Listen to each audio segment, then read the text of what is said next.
First of many. Won't be the last. Hopefully. That's the goal. I'm glad I'm in Georgia. That's okay. We can travel.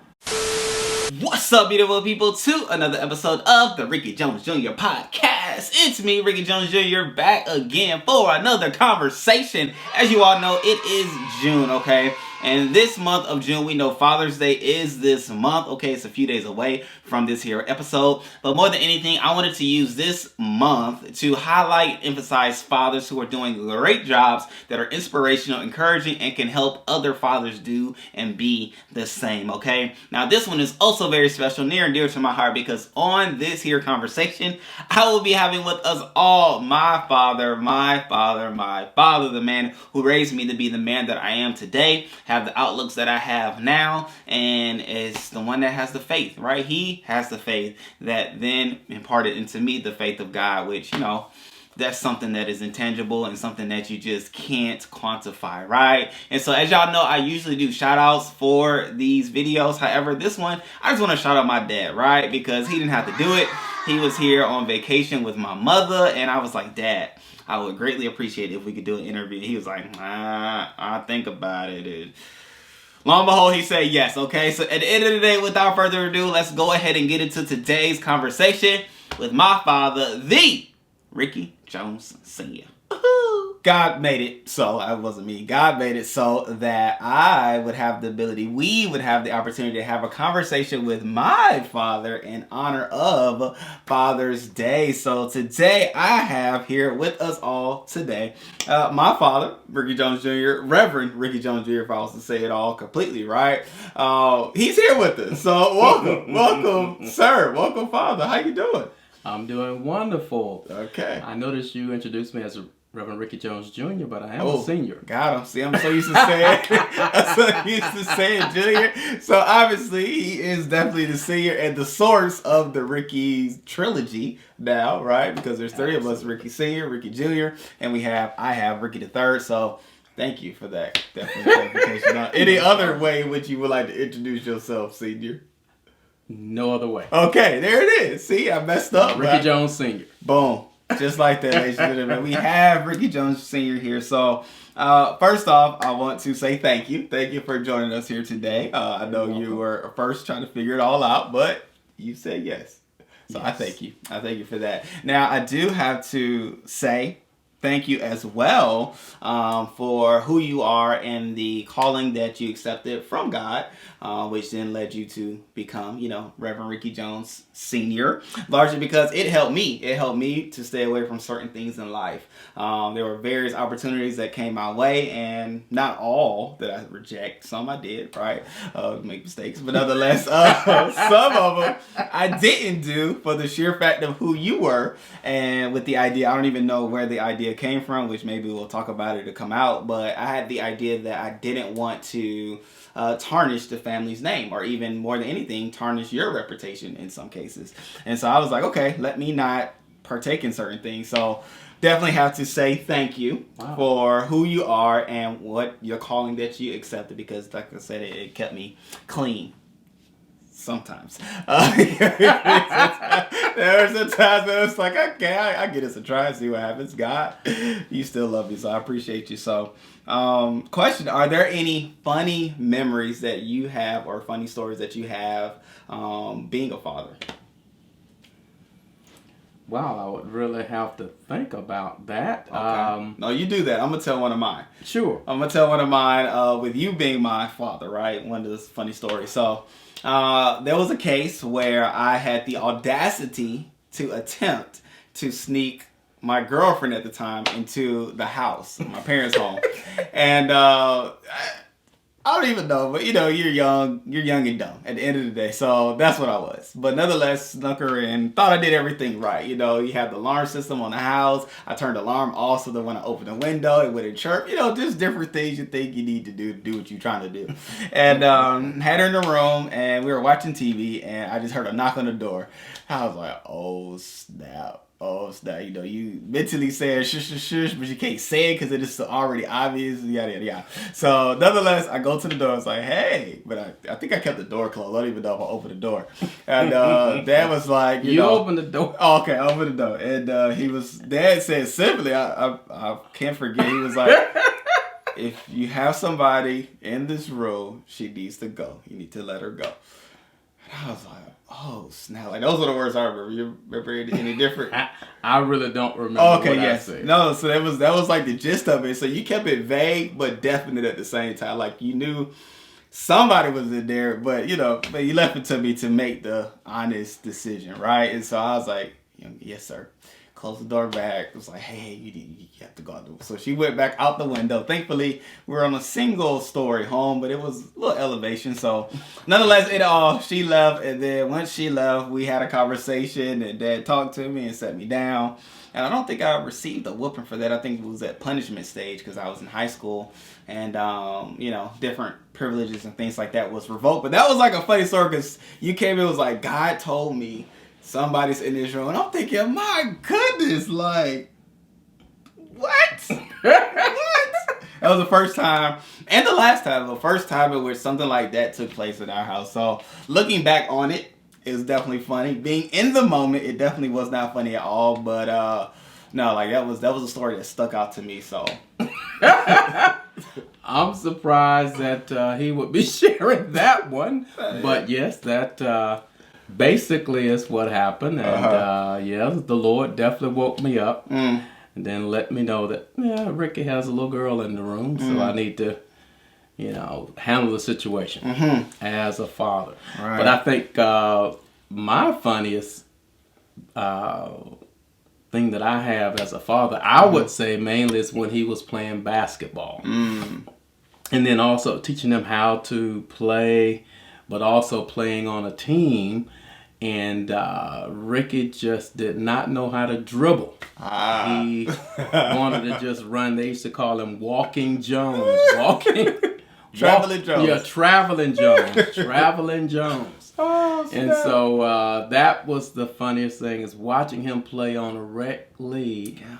He wanted to play basketball. That was where his passion was and what he wanted to do. So I want to encourage him to follow the path in which he was passionate to do, but he just couldn't. He had a hard time learning how to dribble. And again, of course, they call him Walking Joe. Yeah. So we had fun just laughing and watching him develop. But over time, he got better and better.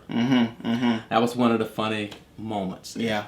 No, that's so true. That's true, man. I forgot about that, but hey, good times. At the end of the day, I mean, you always had great times in rec sports, really. I mean, from basketball to football. But yes. So we are here talking about fatherhood, right? And so honestly, I will say it is something that I definitely take seriously, being a father. And I think more than anything, I do so because of the example that you set, right? And a lot of things that were done, some said, some unsaid. But then at the end of the day, always being aware of what was taking place. One of them definitely being present. That was something that you did do, and even to that extent, keeping your word, right? So it was like if there was a practice I needed to go to, speaking of rec sports, a practice, it was a game, whatever, whatnot, through it all. And I mean, you were working, you were in school, you were assistant pastoring and things like that. You made sure I had the opportunity to do what I wanted to do, right? And so those things now, I'm like, okay, these are things that I should do because I knew and recognized the benefit of it when you did it, right? So were there any other type, like these are some things, pillars as some may say, foundational truths, some may say as well, but were there any other things that you would say, okay, these are things I need to do as a father now that I have I have a daughter, right? But I also now have a son. So are there any other things that you were like, these are things that should be done by a father? Well, I would say, and let me just say this, Ricky gave me no prep. This is true. I mean, all these questions he's asking me, it's off the cuff. It's cold. I'm getting no prep. But anyway. Because I know you had it true. I know you have it. You lived it, right? Because, I'm giving you time right now. But I will say it's different from prepping people that needs preparations. But I think, too, you've lived it, right? And so some things that you live can just come out, whereas in some people who did not live certain things, all right, well, hey, these are some things I'm talking about. You may need to do some research. You may need to do some investigation. But I definitely know that these are things that you've done. You lived out and have even helped other people, right? So he's right. He's right. All questions are coming are at the top, but it's for us fathers and even mothers that may be watching. Absolutely. Things like that. But yes. I would say what's most important is establishing a biblical foundation for your children. I think that's important. And again, you have to live it out before them. Right. Not so much you drilling them and telling them, do this, do that, but live the life before them, and also get them in an environment that they can hear truth. And hear the truth about Christ. I think that's important. Right. Doing those things. 2, I think it's important that you be present. That you're always there. A father needs to be in the life of their children. So I think that's so important. Is that father's presence. Yeah. Being there. And again, he basically have said it, keeping your word. I think keeping your word is so important. If you tell your children you're going to do something, you need to do it. Yeah. And then if you can't, you need to share with them why. I think if you do that, you share with them why you can't do it, even though you may have promised it, they understand. Right. So those things are very important. Right. No, that's true. And I mean, even now I'm living those things out. Not even having this conversation as we are now, but even with my kids, right? So, of course, we have Rain and we have Ricky. And if you tell Rain specifically anything, she's going to hold you to it, which is a great thing on one hand. And it's like, oh, man, like, you remembered that on the other hand, right? And I could even just think of different things I'll say. She'll ask, hey, can we go outside? Okay, sure. Well, not today. Let's go outside tomorrow, right? Because I just didn't feel like it that day. But sure enough, tomorrow, when first thing I see her, hey, how you doing? If I get that. But more than anything, it's going to be, hey, let's go outside. It's like, okay, I did say that. And so, it's just those things. But you're right, because keeping your word goes a long way. It gives them that foundation I believe. It gives them that foundation to know, okay, in it all, whatever they're all going through during the day, be it extracurriculars or whatnot, when I go home, I know that there's going to be somewhere that I can get definite truth and somewhere I can rely and have, reliability on and things like that. But then 2, it teaches Ricky, 1, how to be a great man, a great husband, a great father, as you exemplify. But then 2, Rain, what you should expect out of a man.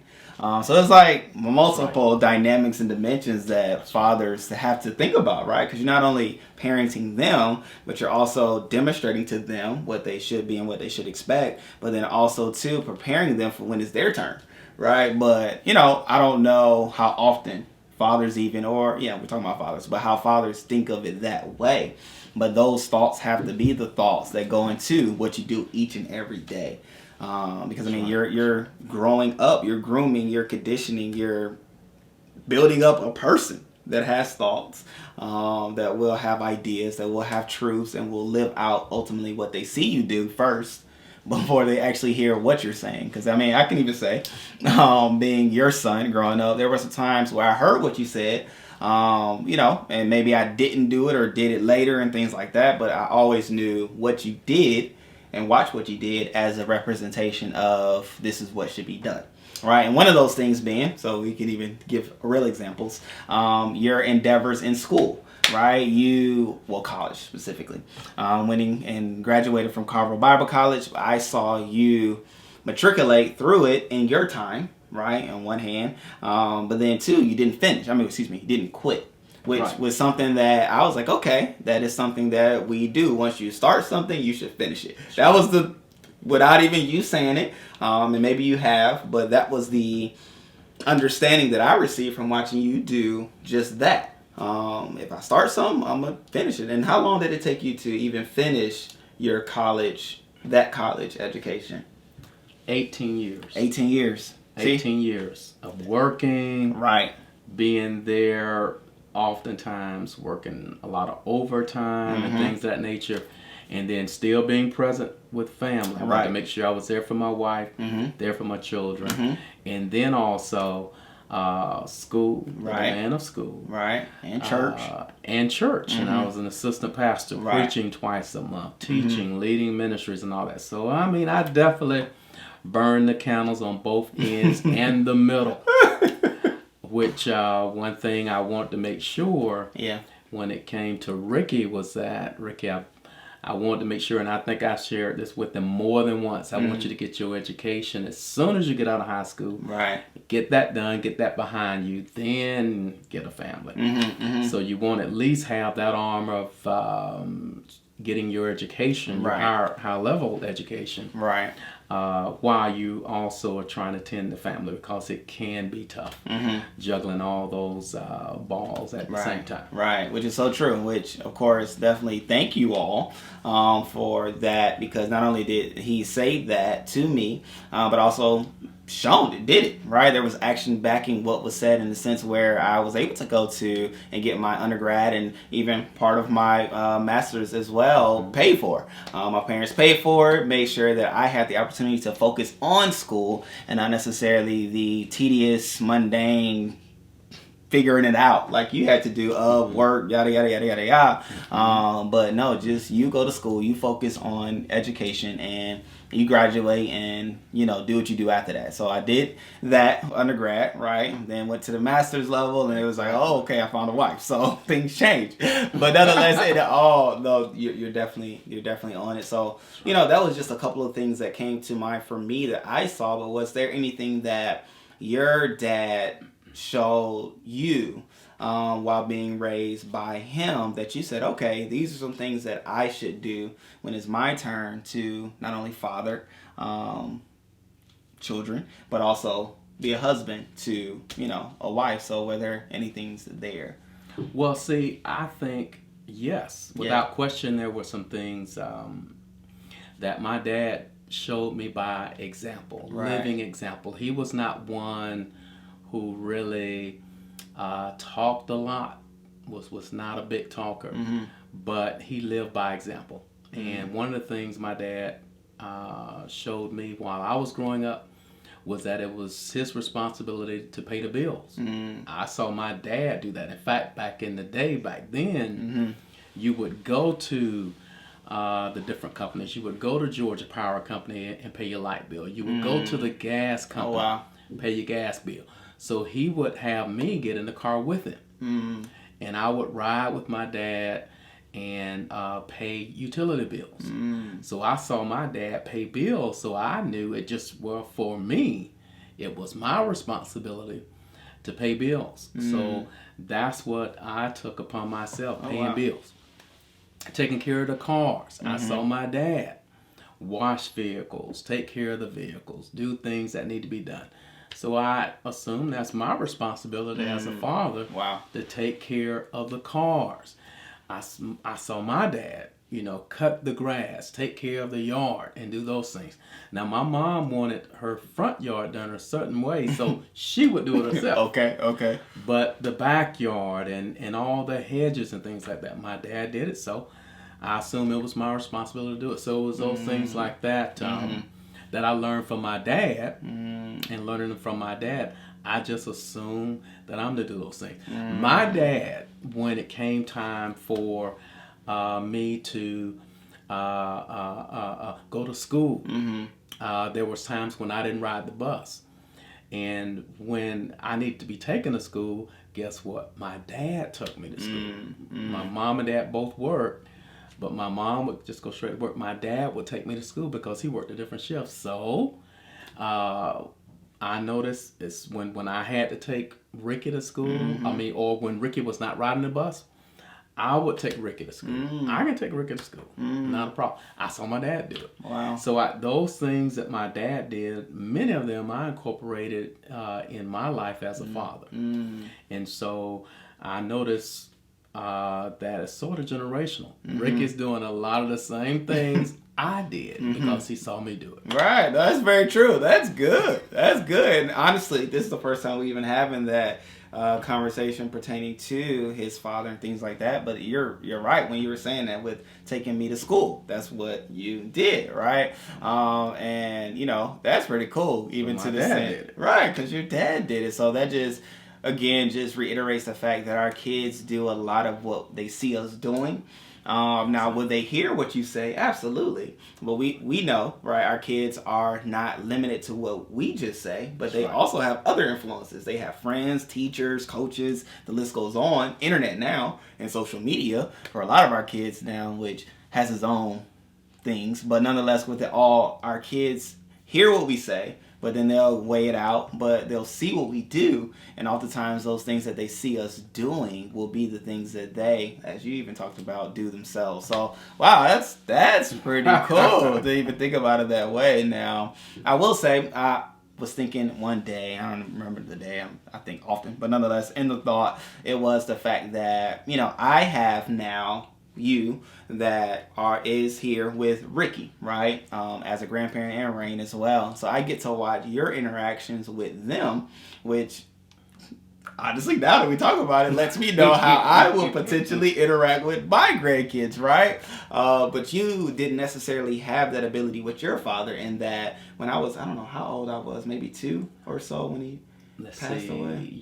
He passed in 91. 91. Okay, so I was 2. That's right. You were 2. You were little. You don't remember it all. Right, right. And so you didn't necessarily have a representation of, okay, this is how you do it from your father, right? You did get to see other people grandparent and things like that. But I asked that and lead that up to say, like, how do you go into grandparenthood? Like, how is that? Now, yes, you're a father and you'll forever be a father to 2, but now you're a grandfather to 6, and so like what is that transition like? 'Cause I hear people say like it's the best thing ever, like being a grandparent, but well, it really is. And no, I saw him interact with you a little as a baby, which of course you don't remember. Right. But I saw him interact with my older siblings. True. I didn't think about that. And their children. Right. So I got a chance to see how he did that. Also, my mother. Excuse me. I got a chance to see how she interacted. Right, my Lily. As well. So I got a chance to see both of them and how they interact. And of course, it's a whole lot different. As a grandparent, you don't have to be strict. You don't have to lay down the law. You don't have to whip them when they're wrong and all that stuff. You don't have to do any of that. You just get a chance as a grandparent just to enjoy them, have a good time with them, because you know that the parent is going to do the discipline. Right. So you don't have to do much of that at all. It's a joy. Just relating with your grandchildren. Right. And it's real easy. This is the easy part. The easy part is being a grandparent. It's tougher being the parent because you have to, again, you're there nonstop 24/7, and you do need to set rules and guidelines and the discipline.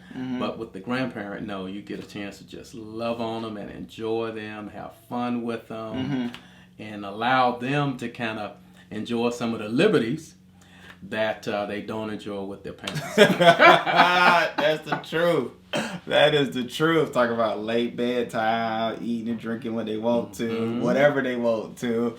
You're right. They come back different, but that's what grandparents. That's one of the benefits.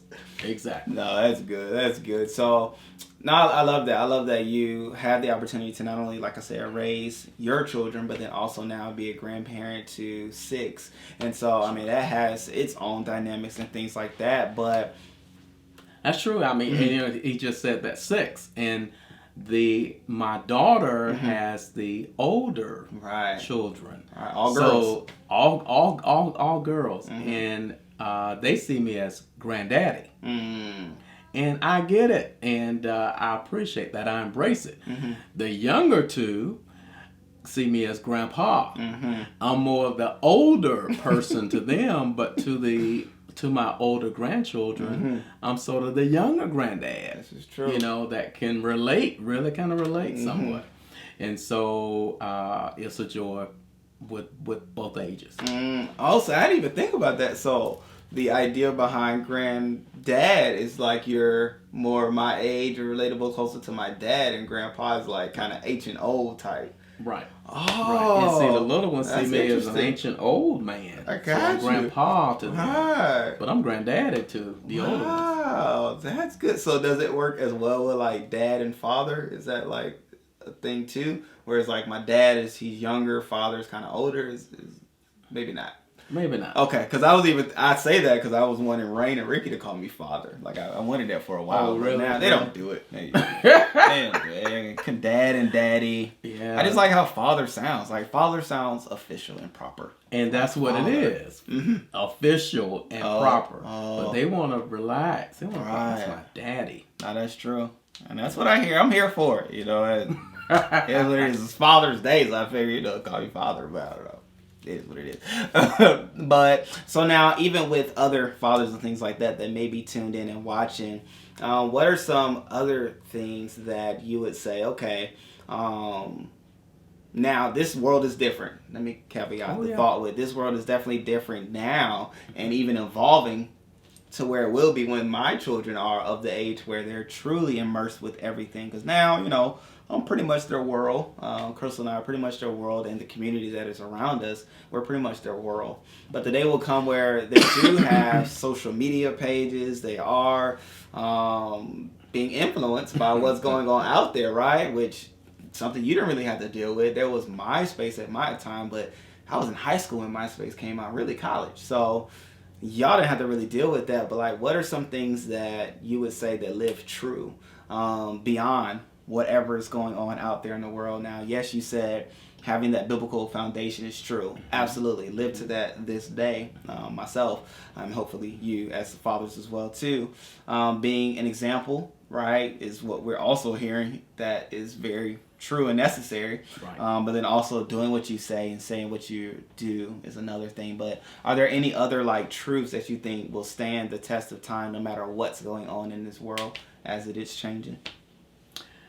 I would think, you sort of brought up the fact that when we raised you, the limitation was, and it was pretty simple, we limited cable. True. TV. True. While you were little and growing up, we had basic cable, and there were only a certain amount of things that we allowed you to watch, and we even had coming into our house. So it was different.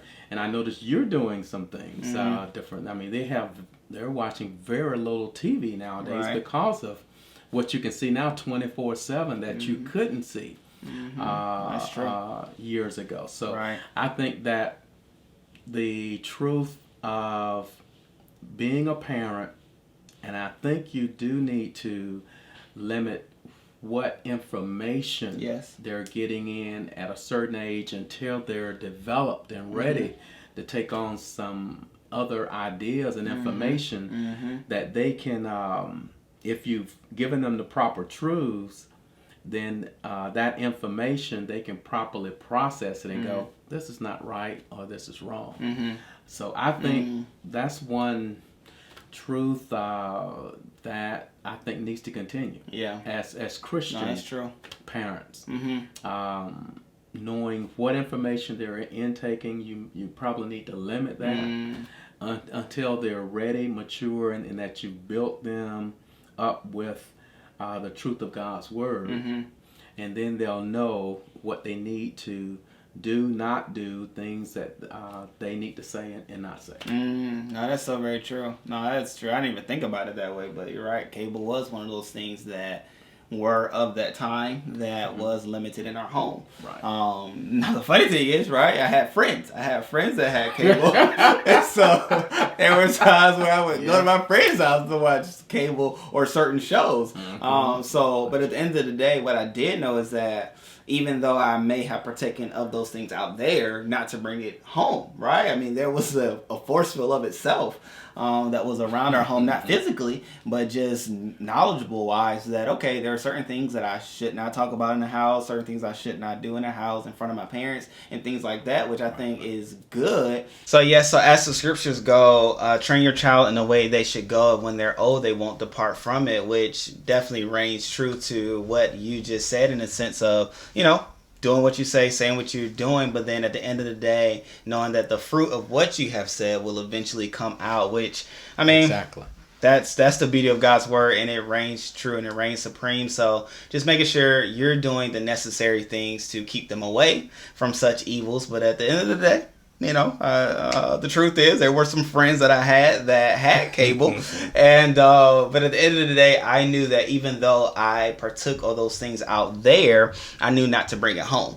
My thought was, even though it wasn't like a physical situation, there was like a force field around the home that let me know certain things to do and I could do in the home, and certain things I shouldn't do or should do in the home, which, I mean, just help me in so many different areas and things like that. But in it all, it lets me know that as fathers, we should make sure there is a place of, I don't want to use the word purity because I feel like that's too strong, and maybe too strong, but just a environment where they know right is right and wrong is wrong. And yes, we'll talk through the wrong things to get through the right, but at the end of the day, you should know that I'm going to show you the right things as well. So, there is that aspect that I'm thinking through and working through each and every day, because right, fatherhood is a everyday 24/7 scenario, right?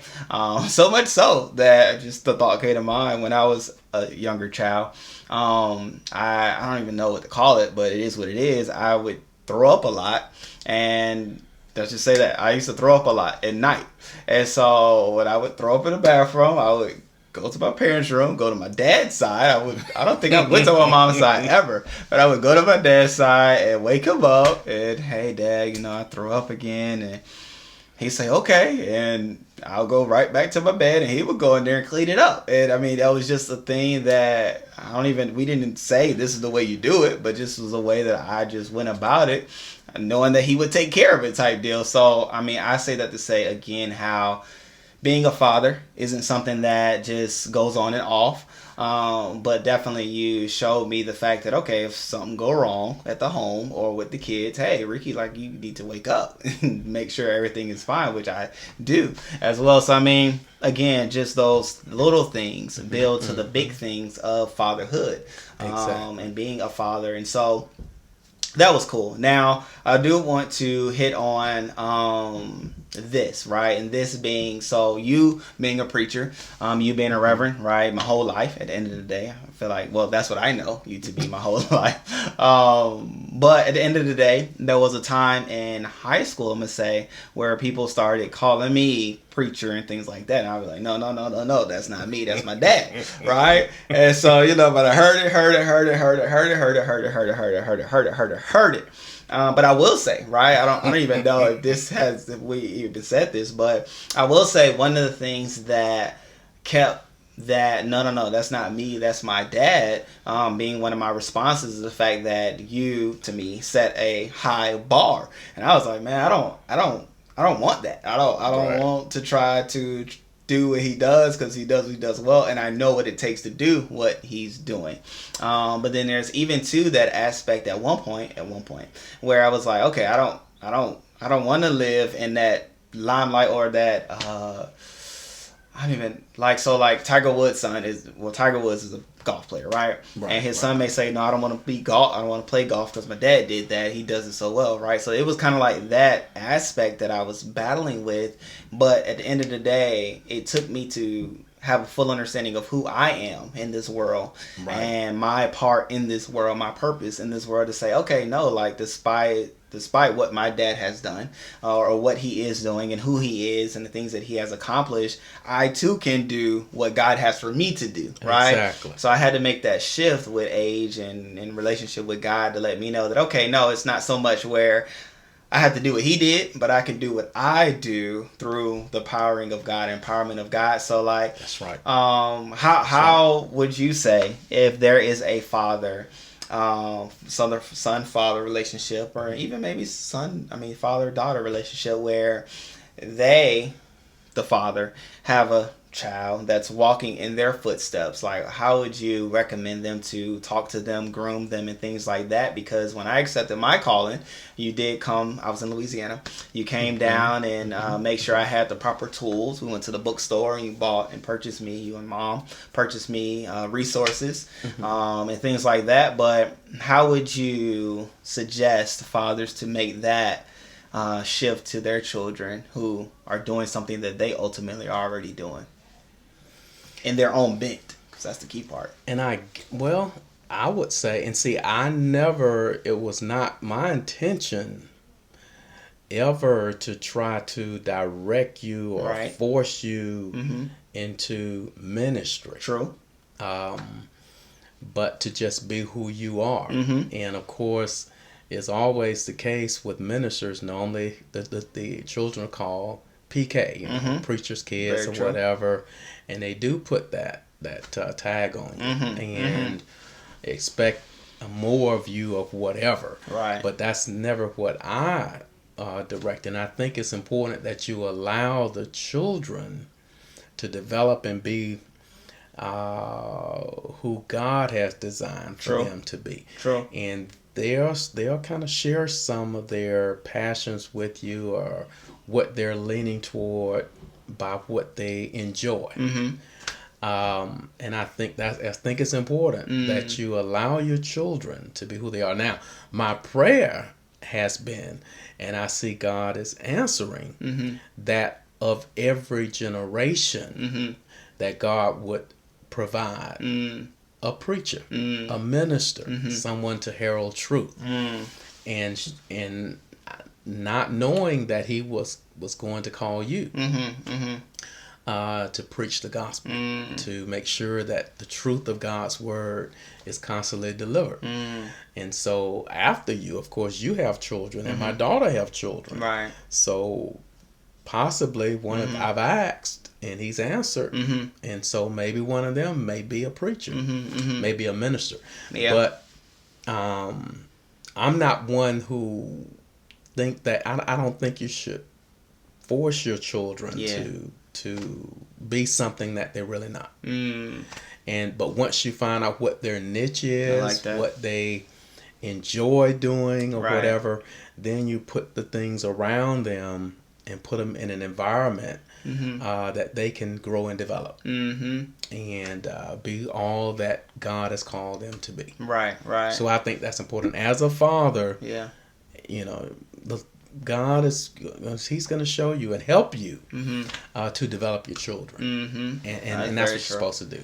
And once they become an adult and all, then it's time to step back and let them be all that God has called them to be. That's the way I think is best. Instead of constantly trying to, there's a certain time, a certain space, and a certain year, of course, God will show you that when you need to step back and let them just blossom and grow.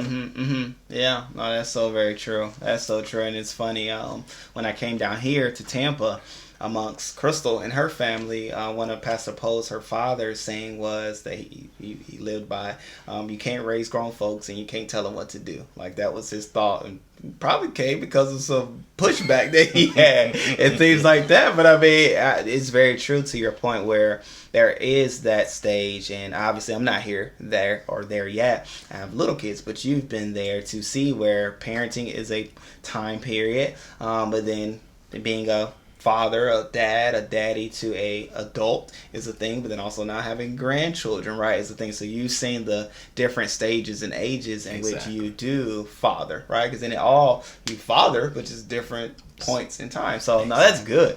But I love even too for the fathers that may be listening and looking at that you didn't give an age, right? You didn't say at this age is when you blossom, let them blossom. No, to your point, God will let you know what age is the age or the time period for that child, because I will say each child is different. I have two, as he does as well, and so like, you know, I can't raise Rain the same way I'm raising Ricky. I dare not, and I'm not, and vice versa. But we have to learn who they are. Ask God to show you who they are, what they could potentially be in time, and how to groom that and grow them up in that manner and things like that. And so, and they all have their own demeanors, right? I mean, it just is what it is. So you have to their be own specific. personalities, their own moods, and all of that. Right. And their own stages of development. True. And you need to know when, okay, I need to step back. Yep. Exactly. And that comes with time. Now, I will say another thing that I learned just now, I guess, in a sense, giving you your flowers, but another thing that I learned from you that I do incorporate in life, which, I mean, it's just easy to do because I guess it's in me, right? There's our DNA in there together, but is being there for people. Being there for people, showing people and giving them time of day. And I watched you do it at church more often than not.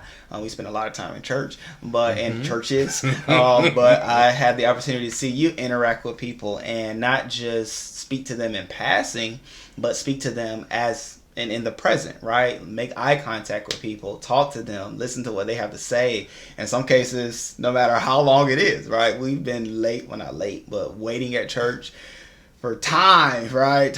Periods of time, because people just wanted to talk to, you know, Reverend Jones. But now I'm like, okay, that's something that I saw you do. But again, that's something now that I do, and knowing that, hey, people have a lot that they're, well, here's my thought with what you did, right? You set the example, but now this is my interpretation. So people have so much going on in life that in some cases they just want to share, but in other cases they want to know that they are actually there, right? Because we have so much going on in life that we're passing people. But then some people just like, okay, like you actually hear me. You actually are making eye contact with me. I actually am a person.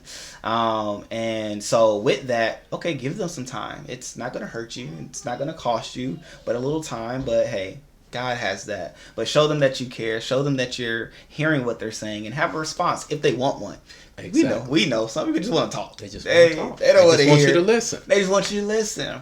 And so you showing that allows for me to say, okay, let me do that for people. And I mean, you already know the different responses of what that's like. You know, people love that. Why? Because people are people and they want to be reminded that they're people, but showing them love, giving them an ear to hear is all we have to do, right? And so, again, a little something that I learned from you that I was like, okay, I'm going to do that myself. And I mean, I enjoy it. I love people and being there for people, helping people, and just letting them know that, yeah, there is somebody who's here for you, right? So, boom, there's that.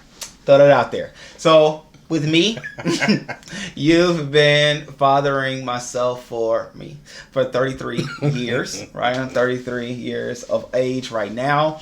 Now, I'm not going to say because, you know, some questions are, if you could take anything back, what would you take back? I'm not going to go there, because I believe everything is done for a particular reason. That's right. And there's lessons to be learned in everything that we do, right? Absolutely. Now, the question that I'm going to ask in that vein is, if you were to, or if you could add something to my fathering journey, what would it be? And that's an interesting question. The question just came to mind, so I'll see what happens with it. Well, you know, I'm trying to think of what would I add. Yep. What would you add? And more so than anything, I'm taking notes because I'm a father now. And so I would say the only thing that I could think of that's top of mind that I would add to having fathered you from a child on up is to spend a little bit more time reading the scriptures to you. Okay.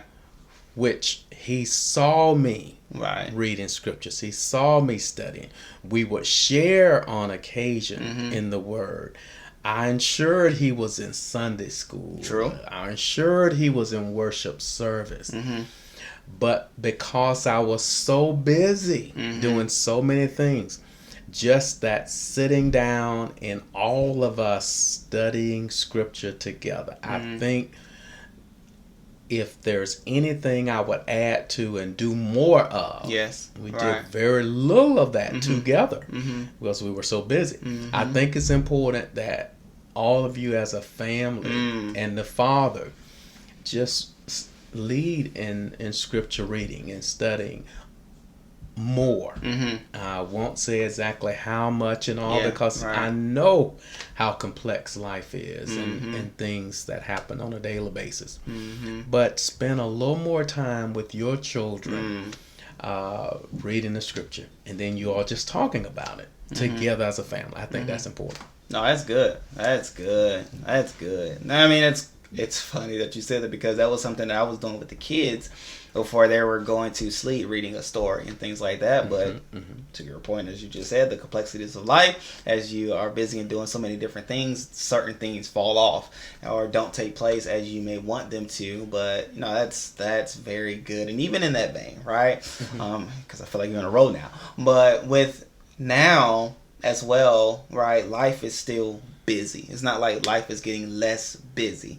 No matter what technologies are in the world, no matter what, yada, yada, yada, it just feels like things are just busy, right? At the end of the day, it was busy for you. It's busy for me. And it may be busy for those that are looking in or listening. But how would you recommend, just looking back on different things, but how would you recommend to, you know, kind of like the Matrix, slow things down to do things that matter? Like, how would you recommend prioritizing the day or life or something like that to make sure the things that matter actually take place?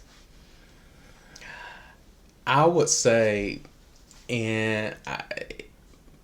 with us using technology and the way I like to use it, I put things on my calendar. You know, my cell phone. My cell phone calendar. Yeah. And then my cell phone notes, since we're using technology. Sure. I actually use those things to ensure that I do what needs to be done and what's most important. That's good. On a daily basis. Yeah. On my reminders, it pops up. Yep. And so to make sure, because we can do whatever we really want to do. It's very true. Sometimes we just choose to do so many other things at times. But we can do the things that are most important, necessary, and those tools that we have with technology can help us. Right. That's very true. And you do those things, and then you have to cut out some things that you that's really not important. Right. That you don't have to do. Right. You have to set boundaries. Yep. You have to set boundaries, especially with children. Now, Yes. Being a father and you have children. They come first. True. Of course, God is first, and of course your spouse and your children. They all are first. Yes. So No, that's true. set boundaries, and those things that are unnecessary that you don't have to do, you got to cut some of those things out while you're raising your children, while you're fathering, and make them first a priority. You're gonna have plenty of time if the Lord allows you to live. Yeah.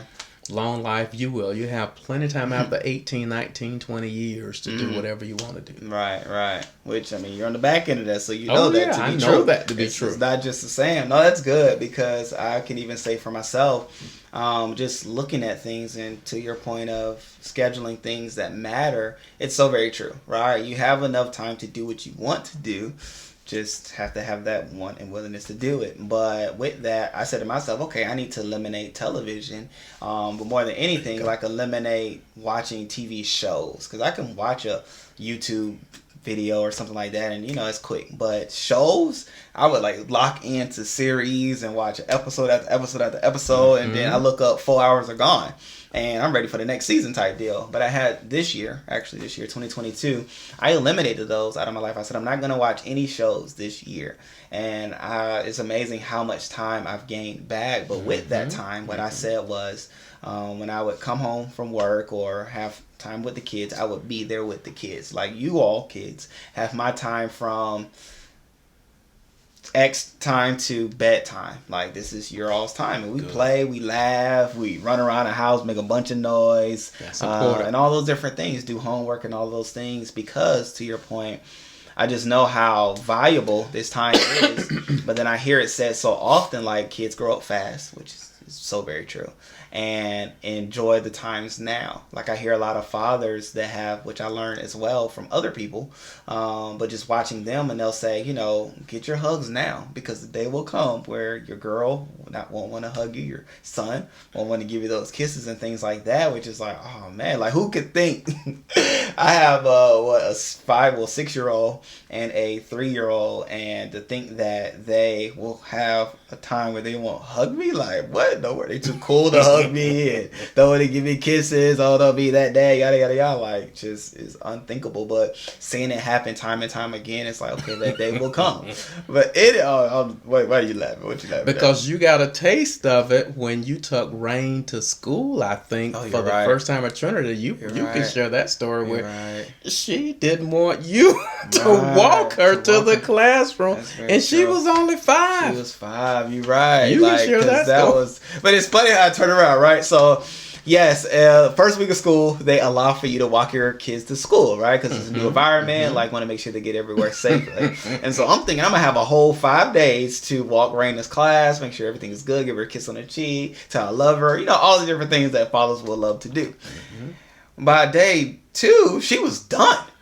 Day 3, we pulled up to the school. I'm ready to get out. She was like, hold on, whoa, what are you doing? You don't need to get out. What do you mean I don't need to get out? I don't want you to take me to class. Whoa, wait a minute, Rain. What are you saying?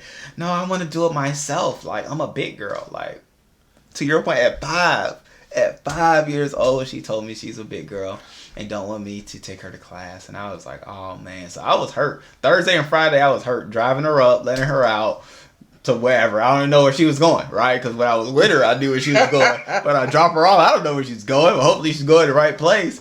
But you're right. But then it's funny because around the latter part of the year, she would say, Dad, I want you to take me to class. I'm like, no, And see, you talking out of hurt. I was talking out of hurt. No, you didn't want me to take you to class then, and you don't want me to take class now. No, you can do it. You know how to do it, right?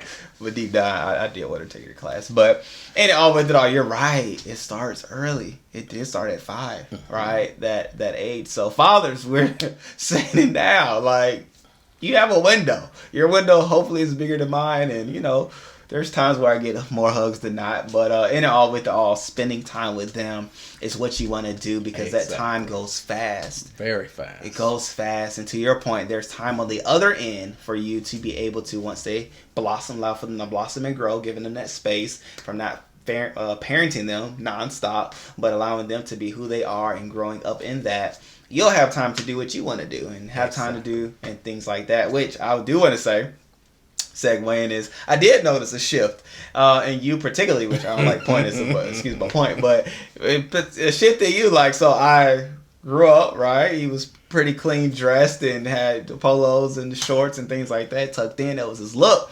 But then once I went out to school, I started noticing you wear like basketball shorts and cutoffs and hat to the back. I'm like, who is this guy? Like, this wasn't my father that I grew up with. Like, what is happening? I would ask my mom. She would just look and laugh and, you know, make faces, because, you know, she makes faces.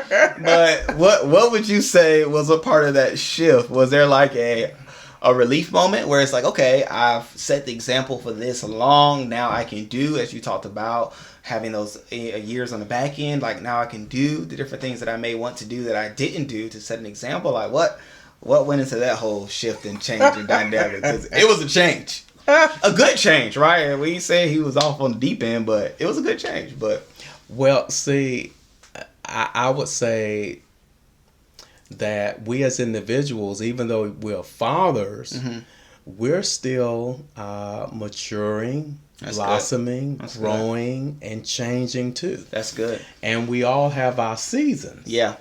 In life. That's and true. So the shift, the change has nothing to do with parenting or fathering. Okay. It just has all to do with me constantly changing, growing, developing, and enjoying another freedom that I have. Just being an individual, being a man. Okay, well now I just want to wear my cap flipped to the back. Yeah. dress the way I dress because I really love the gym and working out. It really helps me tremendously with my health. So that's all that was. And just again, growing and developing. And the older we get, the more we continue to grow and develop. That's very true. The only person that does not change is God. The only person. Anybody that tells you, look, I'm the same, I don't change, they're not telling you the truth. That's very true. Some of them are doing it unintentionally. Right. The only person that does not change is God. Right. He's the only one that changes not. So we all continue to change and develop. And I'm not going to be that same person, that same father that Ricky knew me to be in my 20s and 30s and 40s. I'm 59 going on 60. Different person. Different person than when I was 20 and 30. Right. Yeah. No, and that's very true to the point of changing, evolving, and things like that. Because even now with the kids, I'll see him do certain things or see him just doing things in general. Like, man, that's different. That's not what he did when I was in the home and things like that. But you're right. Like, we all are growing and changing and things like that. And not only do we allow for our kids to have that liberty, but I think as well, to the point that I heard from what you just said, we too as fathers have to be open to the change that will occur within ourselves, right? Different things we may or want to do that we aren't doing, the things that we do want to do that we can do, and things like that. But there are so many different dynamics that take place as a father that are said, and some things that aren't said, right? But are actually lived out. And change is definitely one of those things that is inevitable.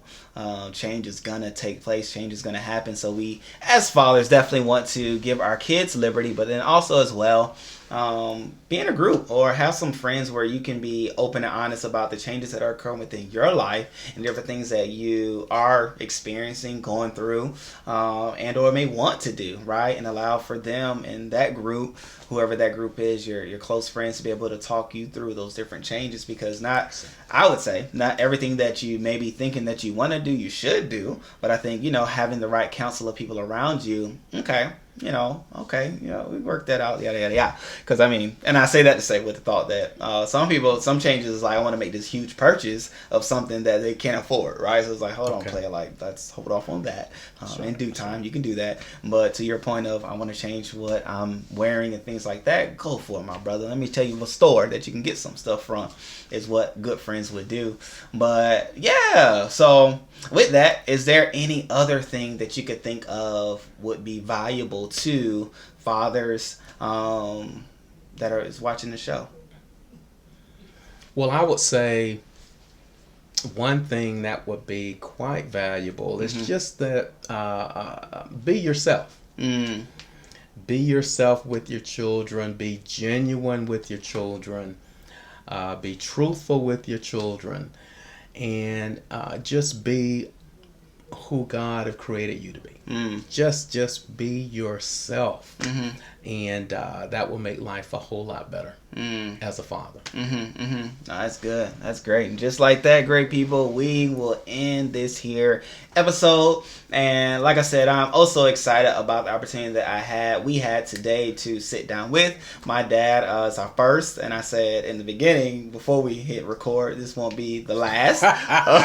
He said, thankfully I live in Georgia and y'all live in Florida, so man, at the end of the day, it's a quick drive. It's a quick flight, so we'll do it again. Let us know in the comment section if y'all think we should do this again. And, not that peer pressure will work, but hey, it'll help. It'll help. But yes, we love you all. And again, to all fathers, thank you for doing all that you're doing. Because it's a choice, right? It's a choice to be a father, but you have taken the time to make that choice each and every day, which is going to be so much more beneficial, not only for your child, but the children in which your child is around, because they are talking about you to their friends and their teachers and their coaches and things like that. So as you are being that great example, know that the fruit of it will blossom, it will grow, it will come about. It may not when you want it to, but know that it will definitely do so, if not in your child, but in those in which your children are influencing as well. So again, fathers, keep doing what you're doing. We appreciate you all. Two fathers speaking from that dynamic and perspective, and know that you can always come back to this here podcast to hear some entertaining and fun conversations. Yes, indeed. Ladies and gentlemen, can't you see, boys and girls, children of all ages, where I get who I am from, right? Apple don't fall too far from the tree is what they say. And hopefully you all had the opportunity to see a little bit of who I am through who he is, as well as see who I will grow to be because of the man that he is today. So again, I appreciate you, Dad. I thank you so much for doing the conversation with me. And, you know, it sparked me to do this. Why? Because as you all can see, as you all saw, I have a great example of what being a father is, what a father does, and then everything in between, right? Even down to the grandpa side of things. And so then I now have the ability to say, okay, no, I see that in this person. I see that in these people, which are the people that I have the conversations with. So I say that to say, if you missed any other previous conversations, make sure you go check those out. However, I did those knowing I had a great example, a great role model, a great individual that exemplified great fathering skills and great fatherhood, which is none other than my dad, okay? So I'm going to keep on going before I get emotional and get teary-eyed, okay? At the end of the day, let's go ahead and get to the boom or bust for today's video, okay? Now, this one happens to be, now, I don't even know if you all have paid attention, but this actually was a candle that was sitting back there, and this happens to be a candle from I don't even know if I want to put the name of the company out there. I don't think I will, because you all didn't sponsor this video. However, one day you will, and I will show your name. But nonetheless, myself, and my lovely wife, my wife and myself, right? If I was to be grammatically correct, we went over to a place here in Tampa where you can go and create your own candles. Now, I will say this worked very, very well in the sense that I made mine and she made hers. The thought was that we were going to have the same one. However, when we were getting to mix and choose, so what you do, long story short, is that you go there. You list different smells and things like that that just, you know, arouse you, or not even arouse you, that's too strong of a word, but things that you like. Okay, let's just be very basic and simple. You go through different smells that you like and things like that, and you check things off. Well, what they do is put those various smells together in a various assortment of ways, and they say, here's your scent. This is a scent that we believe that you may like.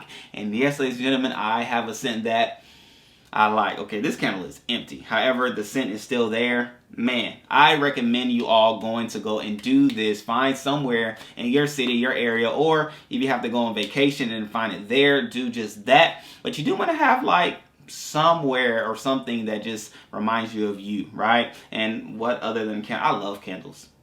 I really do. I could burn a candle for no apparent reason. I just love candles at the end of the day. So with that being said, go and do it. This was a boom. A boom, diggity, diggity, boom, did boom, boom, boom. And the cool thing about this one is you have the ability to write down, well, this company tracks your scent so that anytime you can call them up and say, hey, I'm such and such, Rickey Jones Jr.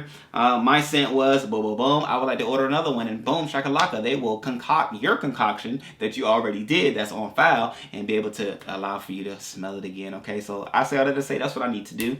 Instead of just talking to you about it, I need to go do it myself because this is a smell that I do want to have in my home again, but I don't, because it's not here anymore, okay? So without further ado, go ahead, ladies and gentlemen, and create your scent because you'll be happy that you did, and it'll be something refreshing and relaxing that you'll be able to come home to, come to your apartment to, come to your workspace to, or be everywhere you are with so that you can enjoy the scent that is specialized to your liking, okay? Okay. All right, y'all great people. Well, I love you all. I appreciate you all. Thank you for tapping in, tuning in, listening, and watching this here conversation. More than anything, I thank you, my dad, for being willing enough to do this with me. So with it all in it all, I love you all. I appreciate you all. I will see you on the next video, which I think I have one more conversation, and then we're going to have like a recap of it all with my lovely wife. So tap back in, tune in. Just click that subscribe button. Go ahead, follow the podcast, whatever streaming platform you are listening on. We'll be here, okay? Every Tuesday and Thursday. So see you there. Love you all. Peace.